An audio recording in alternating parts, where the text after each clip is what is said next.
about to do something potentially a bit dumb. You see, for years now we've been told that this year will be the year of the Linux desktop. But sadly, here we are, year after year, still clinging to our Windows machines, refusing to let go, regardless how much it asks us to deal with mediocre updates, increased breaches into our privacy, and AI bloated nonsense that we didn't even ask for. And couple that to a setup process that you cannot complete without an internet connection or a Microsoft account.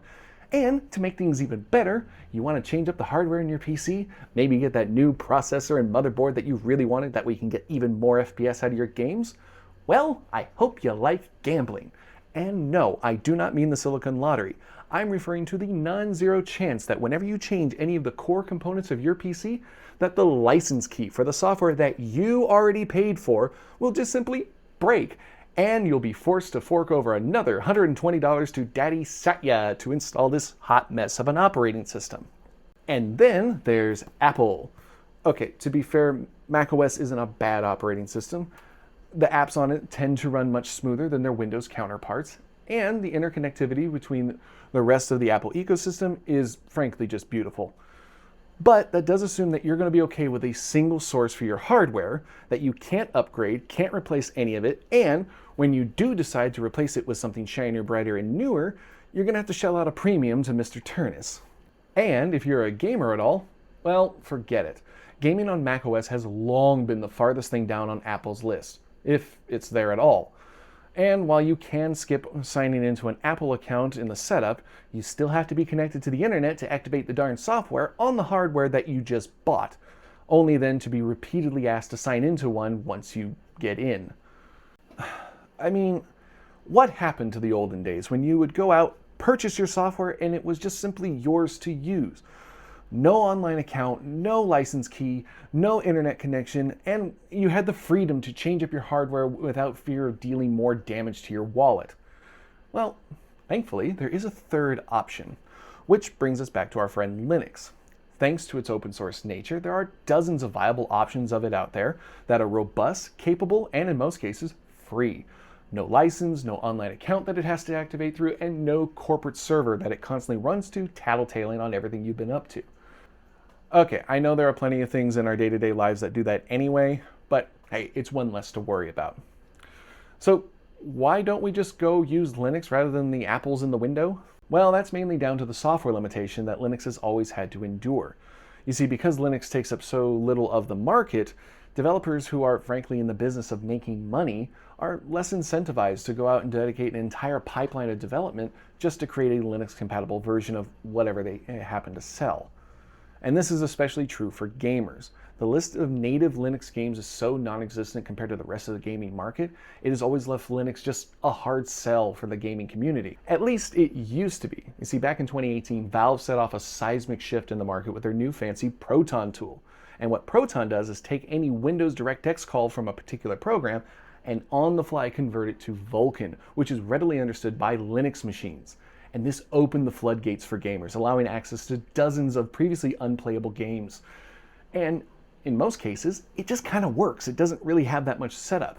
And Valve came in hard again with a 1-2 punch with their Steam Deck. This relatively inexpensive gaming handheld is a Linux machine. It runs SteamOS, Valve's custom flavor of Linux. And using its Proton tool, it can play just about any game you can think of, hardware withstanding. The success of the Steam Deck in the last 4 years has prompted many other players to join the market, and some, like the Lenovo Legion Go, have even started shipping with SteamOS rather than Windows just for the better performance. And that brings us back to the goal of the video today. With all this advancement in Linux, is it time to cast aside the Microsofts and Apples of the universe and finally embrace the warm, waterproof feathers of our penguin friends? Well, I say yes. To heck with them with their unfulfilled promises and their walled gardens, and let them feel the sting of my... Okay, I will. To accomplish this mission, we're going to need a plan. And I have one. It's not a very good one, but I have one. You see, the problem with going with Linux is, which Linux? There are literally dozens to choose from.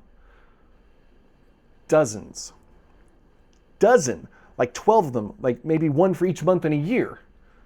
That's right. The year of the Linux machine will no longer be a dream. It is going to be my reality. I have assembled a list of 12 different versions of Linux, and I will be stripping back my desktop PC at the beginning of each month to try each one in turn. The PC in question is my gaming PC, the one that I built with my own 2 hands, and I poured my blood, my sweat, my teeth. Suffice to say, this thing is my baby, and I wouldn't want anything bad to happen to it. But hey, discovery demands that sacrifices must be made, right? And there aren't going to be any half measures on this either. There's going to be no VMs, no dual booting. What I get is legitimately what I'm going to use. Within reason, I do have a couple safeguards in place in case this does go a bit sour on me. I have a complete backup of my Windows machine ready in case I need it, and I do have my trusty MacBook on hand in case of emergencies. These are meant to be emergency measures only, and I don't intend to rely on them. That being said, I will keep track of how often I do use them, but hopefully that number will remain 0. All right, the stage is set, and we have one more question to ask. Where to begin? What version of Linux will be up first? That might have been 2 questions. Well, in the interest of fairness and taking choice completely out of the matter, I've gone and created this. This wheel, when spun, is going to tell me exactly which version of Linux I'm going to be bound to. And since there's no time like the present, let's go ahead and give this wheel a spin and let the year of Linux officially begin. Oh. And we're starting with Fedora Linux. I chose Fedora because I recognize the name. I'm not 100% sure how good it is at a home operating system, but hey, that's what this challenge is about.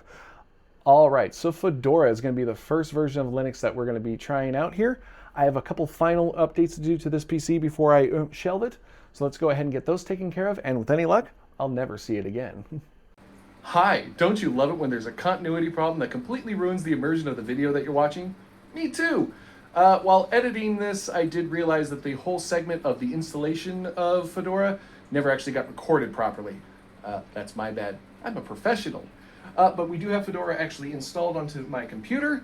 It's actually been a few days. Today is the 9th of July. I do apologize in the delay of actually getting this video out, but unfortunately I've had some personal stuff come up that's kind of taken up my time. But I now have a shiny new Linux machine to play with, and you've had a mildly pedantic but hopefully still enjoyable video to watch, now with continuity errors. If you did enjoy the video, go ahead and leave a like, subscribe if you want to see more of my zany antics through the year of Linux, and I do plan on doing some streaming at some point in the near future, so check out my Twitch channel down below for that. I do hope you enjoyed this video, and I'll catch you later. Bye!